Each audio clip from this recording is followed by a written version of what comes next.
क्या भारतीय जनता पार्टी इस बार दिल्ली में होगी सत्ता पे काबिज? तमाम सवाल है क्योंकि दिल्ली में वोटिंग खत्म हो चुकी है दोस्तों।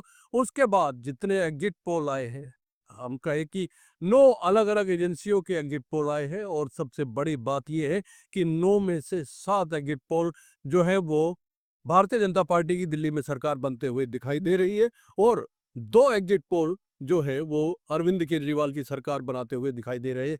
ये बड़ा सवाल है क्योंकि पिछले कई सालों से या कहे कि कई दशकों से बीजेपी सत्ता से बाहर थी और लगातार तीसरी बार जो है अरविंद केजरीवाल अपनी सरकार बनाने का दावा कर रहे थे। लेकिन क्या ऐसा रहा जिसकी वजह से एग्जिट पोल में केजरीवाल पिछड़ते हुए दिखाई दे रहे हैं? हालांकि नतीजे 8 तारीख को आएंगे और 8 तारीख को पता चल जाएगा कि इस बार दिल्ली की सत्ता किसके हाथ में जाने जा रही है या किसके हाथ में दिल्ली की जनता ने सत्ता देने का मन बना रखा था। ये 8 तारीख को पता चलेगा। लेकिन एग्जिट पोल क्या कहते हैं, ये बड़ा सवाल है। एग्जिट पोल ने इस बार साफ-साफ बाइपोलर इलेक्शन बताया है और जो मुख्य मुकाबला वो भारतीय जनता पार्टी और आम आदमी पार्टी के बीच दिखाई दिया इस पूरे इलेक्शन में। हालांकि कांग्रेस की ओर से जोर लगाया गया था, लेकिन वो जोर लगाने के बावजूद जितने एग्जिट पोल है सब ने कांग्रेस को 0 से 1 या 0 से 2 सीटें ही दी है। बाकी मुकाबला जो है वो आम आदमी पार्टी और भारतीय जनता पार्टी के बीच दिखाई दिया। हम अलग अलग एग्जिट पोल की बात करेंगे और उसके बाद हम बात करेंगे कि अगर आम आदमी पार्टी इस पूरे चुनाव में हार रही है तो उसके क्या कारण रहे हैं, और इसके साथ साथ हम बात करेंगे कि अगर बीजेपी को दिल्ली की जनता ने सरकार बनाने का मौका देने का मन बना लिया है तो उसके क्या कारण रहे हैं। लेकिन सबसे पहले एग्जिट पोल की हम बात कर लेते हैं। मैट्रिज का एग्जिट पोल कहता है कि इस बार भारतीय जनता पार्टी 35 से 40 सीटें लेके सरकार बनाने जा रही है, जबकि आम आदमी पार्टी को 32 से 27 सीटें जो है वो दे रही है मैट्रिज की एग्जिट पोल। इसमें कांग्रेस को 0 से 1 सीटें आती हुई दिखाई दे रही है। जेबीसी का सर्वे कहता है कि 39 से 45 सीटें भारतीय जनता पार्टी को मिलने जा रही है, जबकि 22 से 31 सीटें आम आदमी पार्टी को।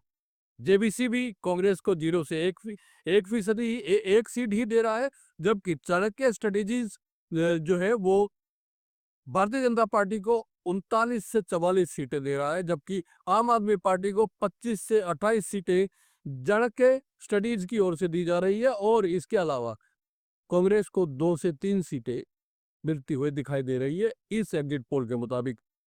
अगर पीपल्स पल्स की अब बात करें, ये एक बड़ा सर्वे जो हम कहेंगे कि ये सबसे अलग सर्वे इस समय दिखाई दे रहा है। यहाँ पीपल्स पल्स जो है वो 51 से 60 सीटें भारतीय जनता पार्टी को जाने का दावा कर रहा है अपने सर्वे में, और आम आदमी पार्टी को 10 से 19 सीटें ही मिलते हुए दिख रही है। पीपल्स पल्स के एग्जिट पोल की हम बात करें, पीपल्स पल्स कांग्रेस को कोई सीट नहीं दे रहा है, यानी कि कांग्रेस पीपल्स पल्स के सर्वे में कोई सीट नहीं जीत रही है। इसके अलावा पीपल्स इंसाइट की अगर हम बात करें तो पीपल इंसाइट 40 से 44 सीटें भारतीय जनता पार्टी को दे रहा है और आम आदमी पार्टी को 25 से 29 सीटें और कांग्रेस को 0 से 1 सीट मिलती हुई इस सर्वे में दिखाई दे रही है।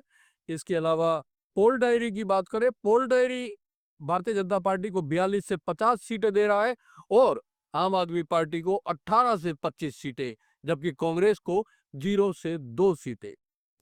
अगर पी मार्क की हम बात करें तो 39 से 49 सीटें भारतीय जनता पार्टी को और 21 से 31 सीटें आम आदमी पार्टी को जाती हुई दिख रही है इस सर्वे में, और कांग्रेस को 0 से 1।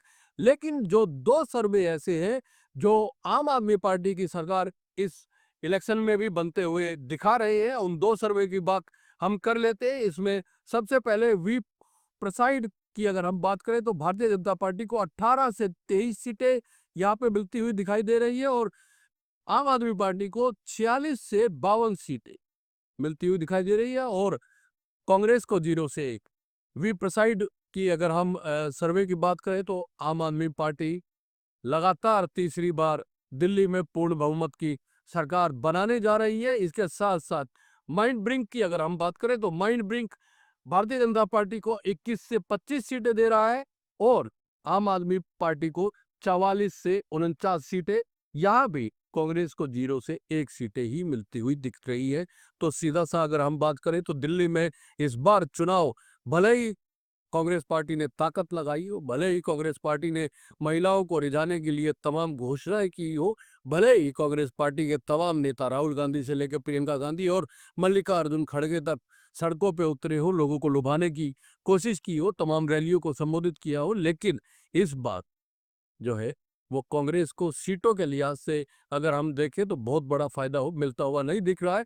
हाँ, वोट फीसदी की अगर हम बात करें तो कांग्रेस इस बार जो 2020 के चुनाव में कांग्रेस को 4.5% के आसपास वोट शेयर रहा था कांग्रेस का, वो इस बार बताया जा रहा है कि डबल हो सकता है और इसका सीधा नुकसान आम आदमी पार्टी को होने जा रहा है। कांग्रेस का जितना वोट शेयर बढ़ेगा उतना नुकसान हम कहें कि कांग्रेस को होगा। यही वजह है कि तमाम एग्जिट पोल के सर्वे बता रहे हैं कि इस बार आम आदमी पार्टी को इस चुनाव में बड़ा नुकसान होता हुआ दिख रहा है। दोस्तों, हमने कहा था कि पहले बात ही इसकी करेंगे कि आम आदमी पार्टी अगर सत्ता से सरकार से बाहर हो रही है तो इसकी क्या वजह है। सबसे बड़ी वजह तो 10 साल की एंटी इनकम्बेंसी हम कह सकते हैं।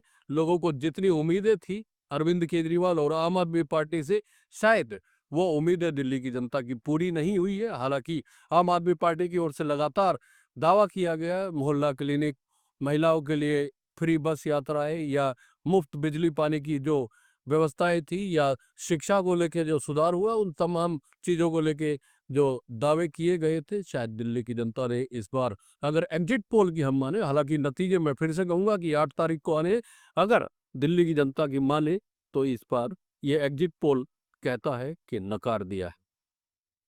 इसकी सबसे बड़ी वजह ये भी है, एक खास वजह ये है दोस्तों, कि जिस तरीके से पिछले कुछ सालों के दौरान आम आदमी पार्टी के नेताओं की ओर से, खासकर अरविंद केजरीवाल और तमाम बड़े नेताओं की ओर से ये लगातार आरोप लगाए जाते रहे, दिल्ली सरकार की ओर से, आम आदमी पार्टी की दिल्ली सरकार की ओर से आरोप लगाए जाते रहे कि केंद्र सरकार उनको काम नहीं करने दे रही है। ये बड़ी वजह रही परिवर्तन की, क्योंकि लोगों ने ये मन बनाया। हम जितनी जगह दिल्ली में घूमे, हमें भी ये सुनने को मिला कि अगर जो सरकार सत्ता में रहते हुए, जो पार्टी सत्ता में रहते हुए वो काम नहीं कर पा रही है, तो ऐसी पार्टी को क्यों ना चुना जाए जो सत्ता में रहते हुए काम कर सके, भले ही इसके लिए बीजेपी को क्यों ना चुनना पड़े। एक बड़ा कारण ये रहा है। दूसरा बड़ा कारण ये रहा है कि जो वादे और जिन भ्रष्टाचार के खिलाफ लड़ाई लड़कर आम आदमी पार्टी सत्ता में आई थी, शायद जो शीश महल और शराब घोटाले के जितने आरोप आम आदमी पार्टी पर लगे, उसके बाद दिल्ली की जनता ने मन बनाया कि इस बार जो है एक मौका भारतीय जनता पार्टी को दिया जाए। ये एग्जिट पोल के अगर ये नतीजों में कन्वर्ट होते हैं तो ये वजह रह सकती है। बीजेपी के ग्राफ ऊपर आने की सबसे बड़ी वजह ये है कि बीजेपी ने पूरा इलेक्शन बड़े स्ट्रेटेजिकली लड़ा, तमाम वो योजनाओं को लेके आए जो आम आदमी को लुभा सकती थी और आम आदमी पार्टी से उसका वोट छीनने का कोशिश किया गया।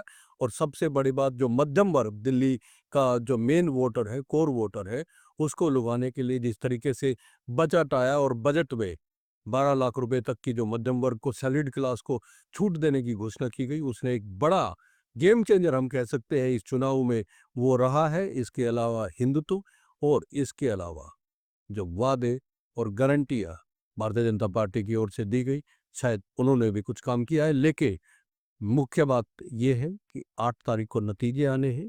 एग्जिट पोल कितने खरे उतरते हैं अपने सर्वे पे, ये 8 तारीख को पता चल जाएगा। दोस्तों, आपको ये वीडियो कैसा लगा ये जरूर बताइएगा। अच्छा लगा तो लाइक कीजिए, शेयर कीजिए, कमेंट कीजिए और चैनल को सब्सक्राइब करना ना भूलें। हिंदुस्तान उदय वो प्लेटफॉर्म है जहां पे हम खबरें निष्पक्ष दिखाने की कोशिश करते हैं, वो बताने की कोशिश करते हैं जिसकी जरूरत लोगों को है। क्योंकि आज के टाइम में सिर्फ 2 तरीके की खबरें आप तक पहुंच पाती है, या तो किसी के हक में या किसी के खिलाफ। हम वो लोग हैं जो आपको सूचनाएं देते हैं, निर्भीक और निष्पक्ष सूचनाएं। नया प्लेटफॉर्म है, आप सबसे उम्मीद है, आशा है कि इसको सब्सक्राइब करेंगे और हमारा हौसला बढ़ाएंगे। बहुत बहुत धन्यवाद। नमस्कार।